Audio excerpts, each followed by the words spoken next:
Dust allergy के हवाले से मेरे ऐसे भाई और बहनें जो परेशान हैं, अगर वो इस प्रॉब्लम के अंदर फंसे हुए हैं कि उसकी वजह से उनको नज़ला ज़ुकाम भी है, उनको सांस लेने में भी दुश्वारी है, अगर वो एक जगह से किसी दूसरी जगह सफ़र करते हैं उनको बहुत ज़्यादा छींकें आनी शुरू हो जाती हैं, यानी कि उनको डस्ट एलर्जी है, किसी गंदे पानी के पास से गुज़रें या थोड़ी सी हवा तेज़ गुजर गई, कुछ भी हुआ, अगर उनको डस्ट एलर्जी है तो ये नुस्खा आपके लिए होगा। कोई भी हो, किसी भी उम्र के अंदर हो, बेफिक्र होकर इस्तेमाल करें। ये आपकी मीठी एक छोटी सी टॉफ़ी बनेगी, आप इस्तेमाल करें।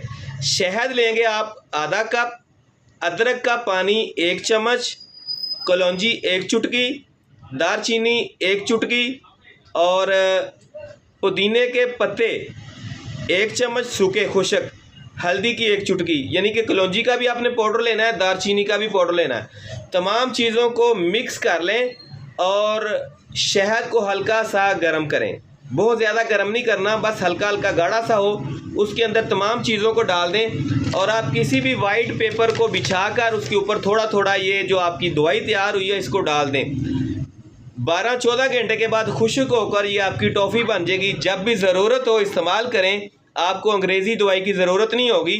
इंशाल्लाह पहली टॉफ़ी से ही आपको अफाका हो।